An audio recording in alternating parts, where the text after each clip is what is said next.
here we are, Hillary. Hillary was a letdown. Let's not. We keep tampering with it. Well, no, for real. Look, we woke up. We went shopping today. We went to go get food today. We rolled, and bro, we lived a normal day. Hillary's not We doing straight. it for me. We chilling. We could have gone to the beach. We should have. It might not have been the nicest, but we could have Nah, I gone. wouldn't have. I really thought, like, on the East Coast, hurricanes used to take down trees, like, straight up uproot, like, multi-ton trees and, like, throw them into brick houses. When we went through Elizabeth, I remember walking through the Arboretum, which was the woods behind our house, and it was actually decimated. Like, you couldn't walk on normal trails. There was a house near Kevin's house, if you remember. There's a tree straight through the brick wall of the house. And it was like, dude, like, that's a hurricane. This has been a Rainy day. very nice rainy day. Like, I could go outside. I didn't see any thunder. I didn't see any lightning. I didn't see any. We saw thunder like Hurricanes are 2 days usually ago. like sideways rain. Like, the rain is like this. You know what I mean? Like, Yeah. this ain't even a tropical storm, bro. We used to be outside in tropical It's a little storms. sprinkle.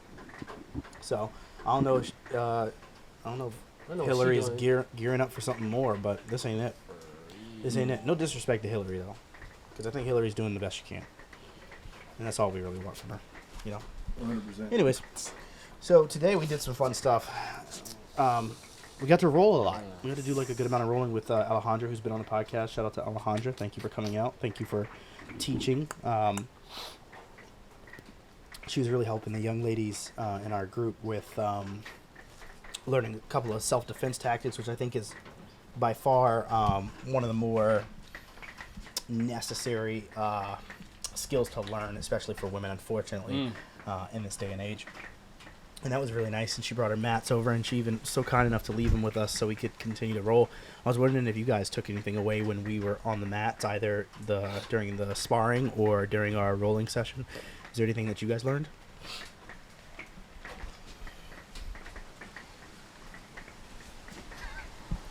Yeah, man. I learned a lot of in that game of Brazilian Jiu Jitsu. I can only imagine one of your biggest assets would be patience. Patience. Don't get overly aggressive because you're tiring yourself out. I noticed it. I tired myself out. Being patient with not just the opponent, but with yourself.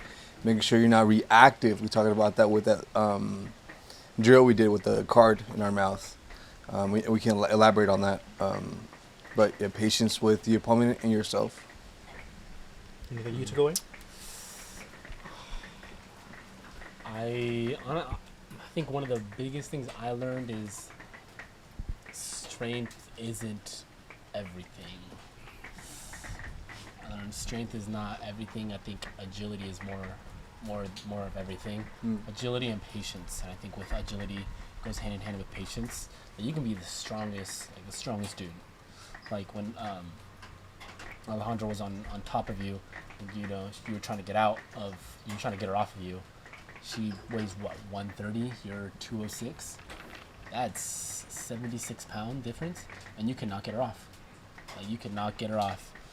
But then me, I'm 184, 182 currently, and you got out super quick. I'm like 40, 50 pounds heavier than her almost. And so it's like strength don't mean nothing really. Weight don't really mean much. It does have a factor, but it's all about being able to use that weight and use that strength properly and be very agile in your movement and getting out of positions and finding new ways to lock certain positions up. And yeah, it was dope. It was for me, it was the first time today doing some sort of jiu-jitsu training, and like we threw in a little bit of like boxing, which is dope, and I'm excited to continue to do it. But I'm like, dang, strength really is, it's not everything. It really isn't. Yeah. What I took away from rolling with you guys today was that technique rules all. I've been training now for upwards of 6.5, 7 months, making my way towards a year. And to roll with people who virtually haven't rolled at all before, it was very interesting to see just how comfortable I was on the ground. How comfortable I was in absolutely every position. And it was like watching you guys touch things and try new things. It was like, and I don't mean this in a disrespectful way, but it was like watching a newborn It was like watching someone who is new to thinking through these processes. And I realized that as much as I'd like to disguise it as like, oh, I'm super talented, oh, it's this. It's like, no, Reggie, you have 6 additional months of time doing this thing than they do. And I want to stress to people who are listening that in every facet of life, the most important thing you can do is repetition. Just continue to work on your craft. There are no shortcuts in life. And I can guarantee you that the person who drills something every single day, whether it be drawing, whether it be shooting, whether it be sparring, whether it be rolling, whether it be videography, whether it be dance, that individual will more than likely be more capable and more potent in their craft than someone who is a weekend warrior. And so what we must realize is that there's a certain level of humility in starting something, and there's a certain level of persistence in finishing it. So I would recommend that every single person take a step back, look at your current craft or your current endeavor, and say to yourself, in the form of a question, if you will, ask this: what is my level of consistency? And through that, what is my level of commitment? And if your answer comes up short of where you want it to be, now you need to do the work. It's not up to anybody else. And honestly, nobody else's opinion should truly matter to you except for those who are in that craft or in that field who are giving you very practical, constructive criticism. But specific to your work ethic, the only person who can truly help you affect that is you. You can surround yourself with good people, but I promise you, I can lead a horse to water. I most certainly cannot make it drink.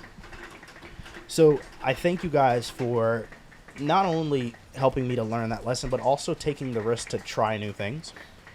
And that is that piece where a lot of individuals will stray away from hard opportunities and adversity because they're worried about the detriment, and also they're worried about the way they'll be perceived. And through humility, I have also learned that I do not embrace deeply the narratives of others. I don't really allow for person A or person B to affect how Reggie feels about Reggie. So I try new things. I'm 1,000% ready to jump out of a plane and pass out on the way down, because I'm going to jump again. And I might pass out that time, and then I'm going to jump again. And I might pass out that time, but on that 4th time, I'm probably going to be conscious. On that 5th time, I'm probably going to be conscious. On that 6th time, I may even have a little bit of an understanding of what's going on. It's repetition. And because I know that I'm going to stay consistent and persistent through a journey, I'm perfectly okay with losing on day 1, 2, and 3, 4, 5, and 6, etc. Because my goal is much further ahead. We were watching Alejandra's competition the other day, and I think that what she does is absolutely amazing. She's on those mats with these girls trying to rip everything away from you. And they're there to win, and they're there to compete, and your adrenaline is pumping. And when she was winning some matches and losing some matches, I remember she was like stressed out. She's like, no, I need to. And I was like, that is her goal. Her goal is to win. And I was like, if I step on those mats, what would be my goal? And it wouldn't be the win. My goal has always been to consistently get better. That's why I don't really care about competitions the way that someone who does respectfully cares about them. I don't care about competitions. I want to be better tomorrow than I was today. That's my only goal. That's the only thing I want. And that is why I feel like, not over people like Alejandra, but over Reggie yesterday, I will always be better. Over Reggie yesterday. Because my only metric is, was I better today than I was the day before? And how do I plan to get better tomorrow than I was today? That is the mentality I would recommend for people who are in the dark room at this time. People who don't have a full plan, is I would tell you to establish very fundamental skills and continue to repeat those processes until you feel comfortable elaborating on a further future plan. What do you mean by dark room? You and I had a conversation a few years back where I referred to your time in college as a light in the dark room for your family. It was something that, if I may, your family hadn't gone to college yet. You were the first member of your family to attend college. Is that incorrect? In my direct family, correct. My direct family, yeah. Yeah. And so in his direct family, I felt as though Cristobal was a light in a dark room for his younger siblings, where they were able to see, even if we don't want to do this, we now know that this is possible. And you can be a light in a dark room for yourself as well. And the dark room for yourself is usually when you have no clarity or sense of purpose. Clarity on where you're going and a sense of purpose to establish why you're getting there. And what you can do with a little bit of repetition and consistency is absolutely magnificent. Hopefully that answers your question. It does, yeah. We talked about that. And I never really thought about being the light per se. You always brought that out, and it's really magical how you made that inspiration. But it did answer the question. No, I just the analogy of being the light in a dark room. I've one of my he's pretty much like a brother. He lives in Oklahoma. Big shout out to TJ. He's the one that actually brought me to know Christ and develop my relationship to what it is now. His mother specifically, and him, but mostly his mother, would always emphasize that, Andrew, you are the light in that household. You are the light in a dark room. You are what God has placed in your family specifically for a reason, to witness something bigger than yourself. Let me say that again. You are put in a specific family, in a specific situation that may be difficult at a time for a specific reason, and that is for something bigger than yourself. For me, I didn't understand it. For me, I thought, what the heck, like, I don't get it. I don't know why I'm here. I don't know why, you know what I mean? Just because me and specifically my dad had just clashing because of my beliefs. And then soon enough, when I clicked and I was like, oh man, like, I was put in the specific position for my family to be where I'm at now, and make it realize, like, there's something bigger than myself, and that's simply showing that there's more to life than just this. I'm the first one to go to college in my family and graduate. That's awesome, bro. There's more to life than just what we're doing currently. And so for me, I was like, wow, like, I am almost like the example of that we can make it out of this generational thing that we're at the bottom. You know what I mean? Yeah. Did you start noticing that that click? Was it right after college? Am I hearing you correct? It was, yeah, honestly, like, more so, it was right after college when it kind of clicked that I was like, oh, like, I'm here, like, I graduated. And yeah, it was difficult because COVID happened and stuff like that, and so I didn't have a job lined up and stuff. But then, like, now even being out here in San Diego, by myself pretty much, not moving back with my parents, like, and not allowing what adversity, I talked about it with you, like, when I was trying to find a place, I was like, bro, I gotta find a place where I'm gonna be homeless. I wasn't really gonna be homeless. I could have moved back with my parents. But in my mindset, I didn't allow myself to say, I could just go back with my parents, I'll be chilling. No, I was like, no, I have to allow myself to work harder. I've gotten to the place where I'm at now. Now it's easier for me to face adversity when it comes to situations like that. When it comes to, like, I need to find out somewhere to live. I need to figure out something. I need to figure this out real quick. Yeah. And so now being out here and doing stuff my own, paying my own bills, having my own place, having my own car, and things like that. Now I'm like, holy cow, like, I'm one of the only ones to do this in my family, and now having a degree, and now even what I love about this group is the stuff that we have planned. We talked about it Friday night. The big plans that we have, and hopefully people are going to start seeing those stuff soon. Is now seeing that I'm like,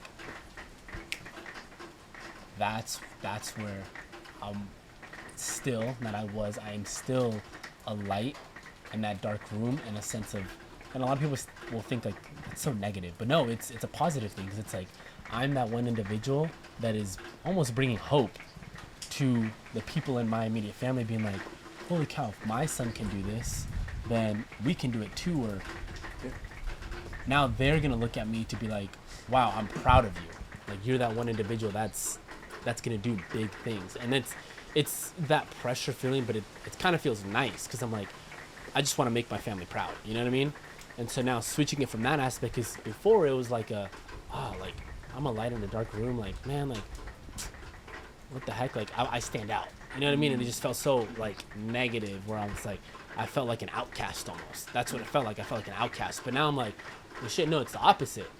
I should feel good about this because it's like, dang, you know what I mean? And so that's what I love about this group. I feel like a lot of us have felt that. And then now, I guess you can say all of us outcasts have come together and are like, whoa, wait, we all got hard working ass minds. We all got hard work ethic. We all have different characteristics that now we're able to kind of pinpoint towards each other, and we have people that support us, you know what I mean? And know, wow, these guys are going to do some big things. And I freaking love it now. I love that saying. Now, before I was not a fan of it. Now I love it. Yeah. The development of becoming a leader often is meshed with something I would recommend people leave behind. And it's what I've coined the term, the theory of drag. And the theory of drag is, as individuals develop into their leadership and develop into themselves, they'll go out and try and drag people with them. And they're doing that a lot of times out of love because they care about those people. I am highly guilty of this. And I'll put myself on a limb. I do this especially in relationships. As I found my mental health, as I found my self-love and self-awareness, the first thing I try to do is go out and get everybody else, especially the women that I was interacting with, to try and like literally troubleshoot them as fast as possible through their journeys. That's not how it was supposed to go. And so through the theory of drag, I learned that you are supposed to be the leader for yourself, and you do exactly what Chris Gordon said, where you put the light over your head. You don't burn people or try and get them to... You put the light over your head and you just show them, if you'd like to come here, I'd have you understand that this is very possible. And it's funny to watch you because in your household, as you did that, your mother began to toy with the idea of possibly being able to do her own business. And this is things that you might have brought up in conversation, but it wasn't things that you forced her to do. And so you correctly navigated the theory of drag. What I would ponder as a question as we look forward, this is something that we have to be extremely cognitive of, is the relationship with individuals who don't always see your bright light as an addition to them. Like you said, at times you felt like the outcast. I have had a slightly different narrative, and it has led me to the same conclusion. Let me elaborate. I personally have always felt like the world was the outcast, and I understood where I was supposed to be going, and I just needed people to understand where they should go with me. And I realized that I had reached the same exact conclusion, which is you do not control other people's narratives, and you do not control other people's perspectives. The only thing that you truly control is yourself.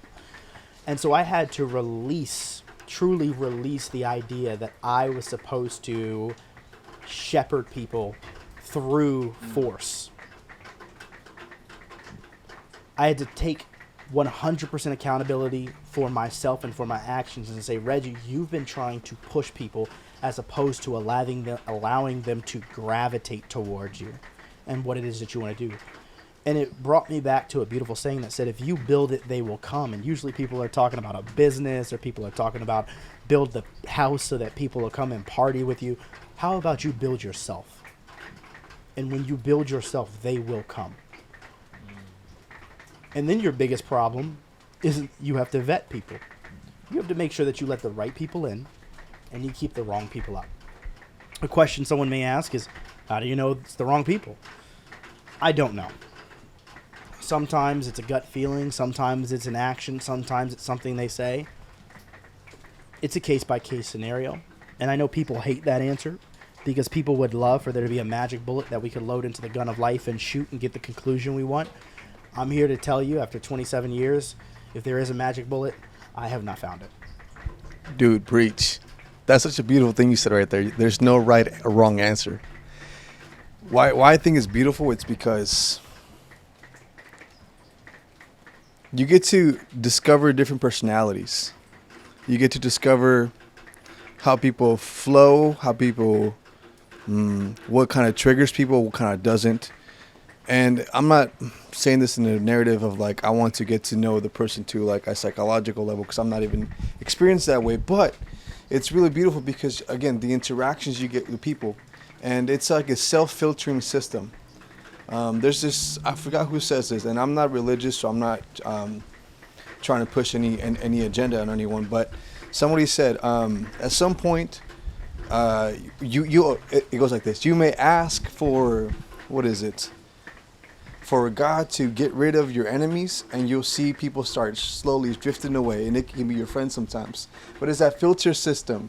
It's a natural thing. Just like we started this podcast talking about the hurricanes and how remember yesterday we talked about the natural beauty and complexities of nature.